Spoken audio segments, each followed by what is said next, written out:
Sir వినిపించండి sir, ఏ సందర్భంలో చెప్పండి కనీసం. సరే సరే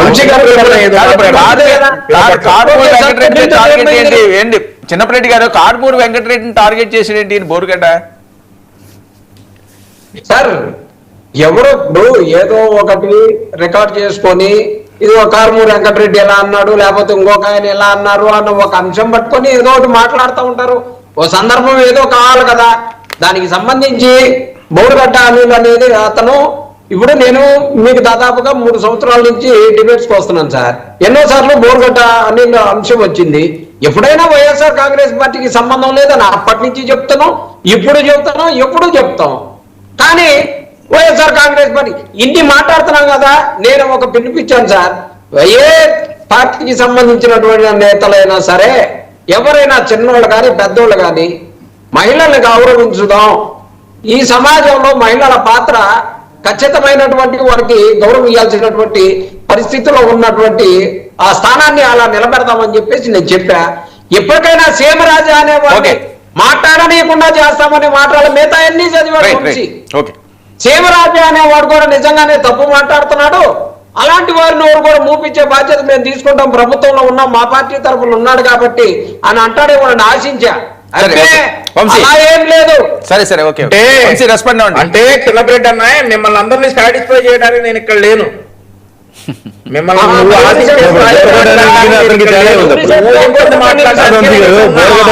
ఆయనకి తేడా ఉంది. ఊహించనిది మాట్లాడటానికే ఇక్కడ ఉన్నా నేను. నువ్వు ఆశించేది మాట్లాడటానికి నేను ఇక్కడ ఉండను. నువ్వు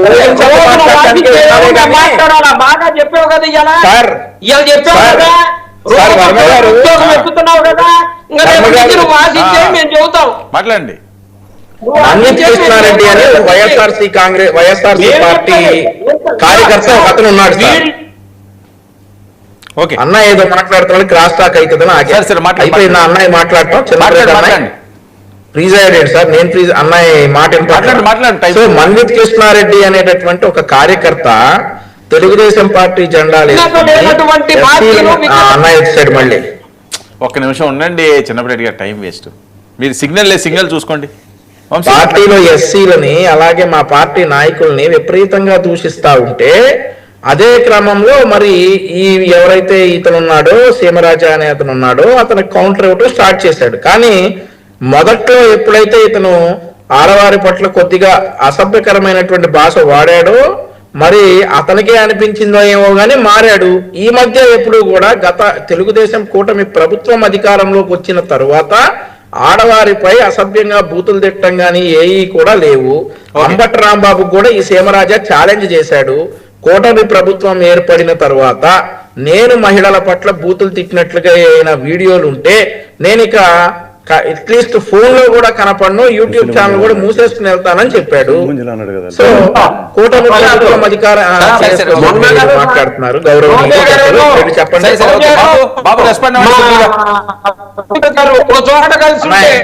అన్నయ్య నీ టవర్ రా కొంచెం చిన్నపరెడ్డి అన్నయ్య. సరే ఒక నిమిషం బాబు రెస్పాండ్. మరి ఇప్పుడు ఏదైనా కూడా ఇప్పుడు బోరుగడ్డ అనిల్ కానీ లేకపోతే శ్రీరెడ్డి కానీ వీళ్ళందరూ కూడా ఏంటంటే అంటే రాజకీయాల్లో ఉండేవాళ్ళు కానీ సమాజంలో బతకాలనుకునే వాళ్ళు కానీ ఇలా బతకూడదు, ఇలా మాట్లాడకూడదు అని చెప్పి తెలుసుకోవాల్సిన ఒక రోల్ మోడల్స్ వీళ్ళు. బోరుగడ్డ అనిల్ పార్టీ ఉండొచ్చు.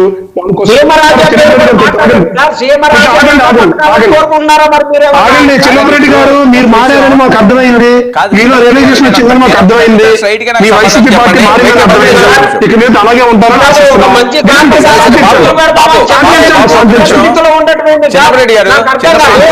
చిన్నపరెడ్డి గారు ఒక్క పాయింట్ నాకు చిన్న డౌట్ గా ఉంది. ఇప్పుడు శ్రీరెడ్డి కోసం బోరుగడ్డ కోసం వాళ్ళు ఏంటి వైఎస్ఆర్సీపీకి సింపథైజర్గా వైఎస్ఆర్సీపీకి సపోర్ట్గా వీడియోలు చేస్తున్నారు అని చెప్పి వీళ్ళు మాట్లాడుతున్నారు. సో తెలుగుదేశం పార్టీకి లేకపోతే కూటమికో లేకపోతే మీరు చెప్పిన ఏవో ఆయన అయితే సీమరాజం ఇంకోటి ఏవో పేర్లు ఉన్నాయి కదా వాళ్ళు చేస్తున్నారని వాళ్ళు అంటున్నారు.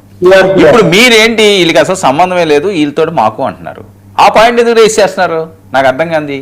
మీకు సంబంధం లేని వాళ్ళు వదిలేవచ్చు కదా, వాళ్ళు ఏదో వాళ్ళు చెప్పుకుంటున్నారు బోరుగడ్డ కోసం శ్రీరెడ్డి కోసం, మీరెందుకు మధ్యలో దూరుతున్నారు? మీకు సంబంధం లేదు కదా వాళ్ళతోటి, ఉందా? ఎవరితో సార్ మాకు సంబంధం లేదు. మరి ఇంకెందుకు వదిలేరు కదా, మీరు వేరే టాపిక్ ఎత్తుకోండి. కాదు నేను వాళ్ళకి సపోర్ట్ గా కాదు, ఈ డిబేట్ మొదలు పెట్టినప్పటి నుంచి కూడా మనం ఒక మార్పును కోరుకుందాం. వైఎస్ఆర్ కాంగ్రెస్ పార్టీ తరఫున ఇలా పిలిపిస్తున్నాం, మనందరం కూడా మంచిగా మాట్లాడదాం అన్న దాని కోసం ఖండిస్తున్నా ఇవన్నీ.